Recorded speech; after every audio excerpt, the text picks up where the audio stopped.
Hello everyone and welcome back yet again to another daily update video. My name is CryptoStash and I hope you're all having an amazing week. Currently it is Thursday and let's get straight to the charts. For Bitcoin, you can see right now Bitcoin is trying to retest the yearly open level again. We did push above the weekly pivot and the Monday high, as you can see right here basically. But after yesterday's news, we did not get a rate cut. Let me just refresh it. So basically you can see everything remained the same. There was basically the same questions on the press conference to the Fed, and Bitcoin, after retesting the EMAs right here, you can see it started selling off again, and we are right now down almost 3%. And the thing is, if we lose, you can see basically this was the resistance right here that we had, and this resistance has remained unbroken. So what would happen next? We could revisit the Monday low, which is also the weekly open level. You can see right here, this is where we opened the week.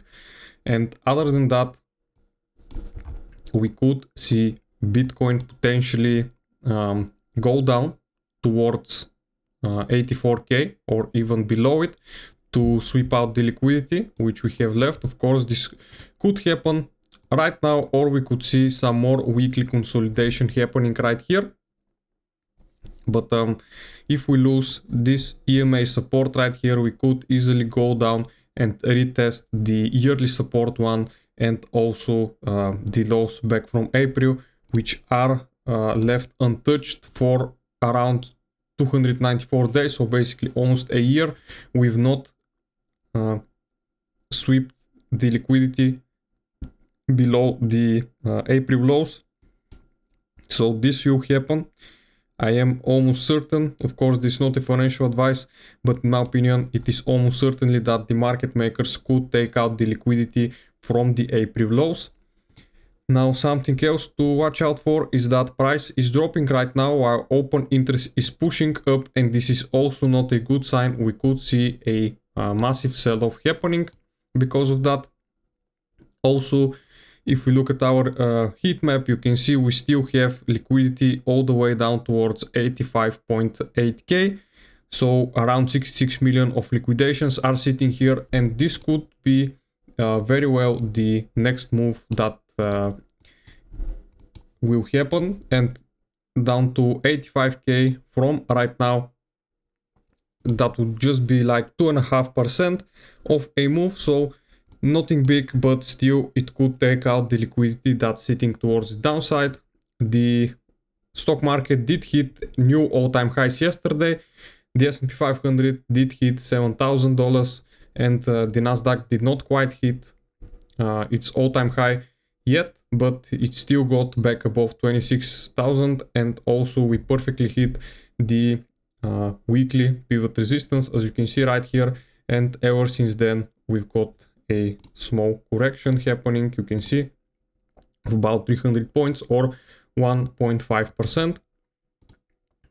We also have the dollar weakening, which is good for Bitcoin, but as you can see, even if with the dollar weakening, Bitcoin is struggling to move higher, which is of course not good, and this also suggests that we are in a very heavy downtrend still.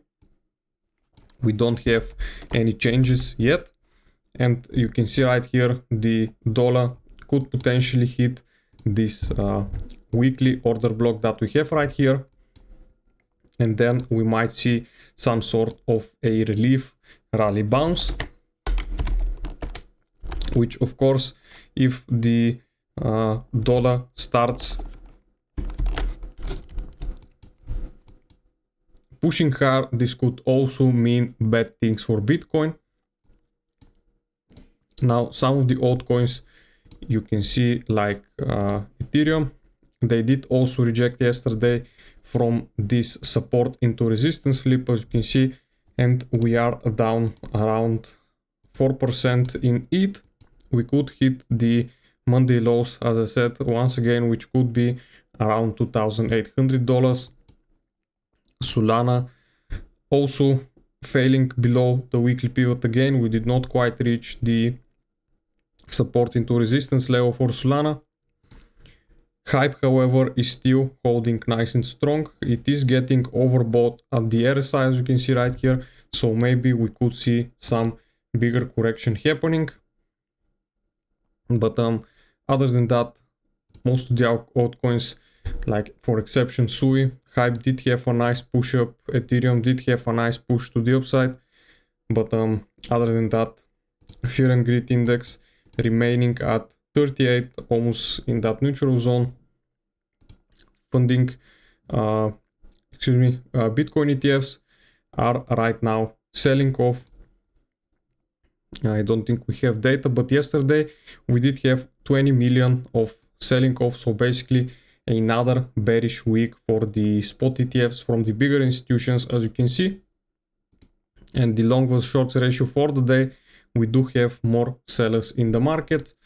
Funding rates remaining positive on the major exchanges, and we do have unemployments today, and on Friday we do have PPI data and also options expiring for Bitcoin, which could lead to some more heavy volatility, so be careful on Friday. And I think this would cover it for today, guys. Hope you liked the video, and I'll see you again in the next one. Bye.